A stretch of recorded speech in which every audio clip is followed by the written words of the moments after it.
नमस्कार दोस्तों, अगर आपका भी कुरियर आने वाला है तो हो जाइए सावधान। स्कैमर्स ने ठगने का नया तरीका निकाला है। चेन्नई से मुंबई तक, फरीदाबाद से भोपाल तक, देश के हर कोने से एक नए तरीके के स्कैम के मामले मिल रहे हैं, जिसका नाम है कुरियर स्कैम। ऐसी ही रियल न्यूज़ जानने के लिए सब्सक्राइब करें द रियल न्यूज़। दोस्तों, फ़ोन कर बैंक डिटेल मांगना और मैसेज पर OTP जैसे ठगी के तरीके अब पुराने हो चुके हैं। अब मार्केट में नया स्कैम चल रहा है, कुरियर स्कैम।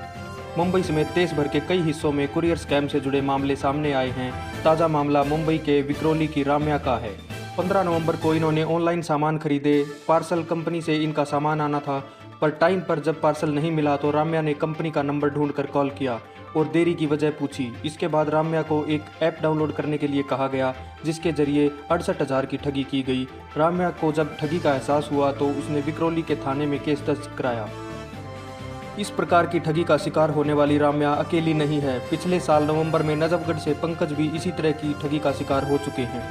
उनके पास पार्सल लेने के लिए कॉल आया। पंकज हैरान हो गए क्योंकि उन्होंने कोई भी बुकिंग नहीं की थी। पंकज से कहा गया कि पार्सल कैश ऑन डिलीवरी है, जिसे उन्होंने लेने से मना कर दिया। डिलीवरी बॉय ने पार्सल कैंसिल करने के लिए किसी कस्टमर केयर से बात करवाई, जिसने पंकज से OTP मांगा। पंकज ने भी उसे OTP बता दिया और उनके बैंक अकाउंट से भी पैसे निकल गए। अगला केस भोपाल का है, जो आपको हैरान कर देगा। अगस्त में भोपाल के रहने वाले गुरवीर सिंह नाम के व्यक्ति के पास पार्सल कंपनी से फ़ोन आया। उन्होंने बताया कि उनके नाम से एक पार्सल में गैर कानूनी सामान है।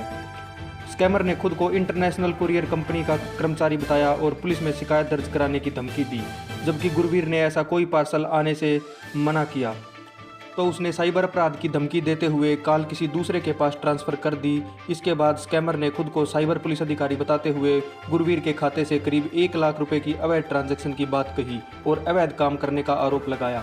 गुरवीर स्कैमर की बातों से डर गए और कार्रवाई न करने के लिए रिक्वेस्ट करने लगे। ठगों ने गुरवीर को कानून के नाम पर डरा धमकाकर लगभग 2 लाख रुपये अपने अकाउंट में ट्रांसफ़र करा लिए। बाद में उन्होंने इस मामले की शिकायत साइबर क्राइम थाने में दी। कुरियर स्कैम के इस तरह के कई मामले हैं। State bank of India, bank of Baroda समेत आधा दर्जन बैंकों ने इस बारे में अपने ग्राहकों को अलर्ट किया है। रिपोर्ट्स की माने तो 35 से 50 साल के लोग ज़्यादातर इस तरह की ठगी का शिकार हो रहे हैं। एक साल में कुरियर स्कैम के 250 से ज़्यादा मामले अकेले बेंगलुरु में सामने आए हैं। पुणे शहर की साइबर सेल ने 2023 में कुरियर घोटाले के 7 केस दर्ज किए हैं। वहीं चेन्नई पुलिस ने पिछले 1 महीने में 30 मामले दर्ज किए हैं। आपकी समझदारी और जागरूकता आपको इस ठगी से बचा सकती है। इसके लिए आप OTP, आधार नंबर, बैंक अकाउंट से जुड़ी पर्सनल जानकारी किसी के भी साथ शेयर ना करें। अनजान लिंक पर क्लिक ना करें। पार्सल में गैर कानूनी सामान पकड़े जाने की बात कहकर कोई कॉल करता है तो उसे सही से पूछताछ कर लें। अगर आपका ऑर्डर नहीं है तो आप कॉल कट कर उसको ब्लॉक कर सकते हैं।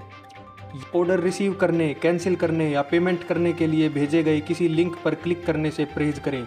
इस तरह के फ़ोन कॉल पर तुरंत जानकारी साइबर सेल को 155260 पर कॉल करके दें या cybercrime.gov.in पर शिकायत दर्ज करें। ऐसी ही महत्वपूर्ण खबरों से जुड़े रहने के लिए सब्सक्राइब करें द रियल न्यूज़ चैनल। नमस्कार।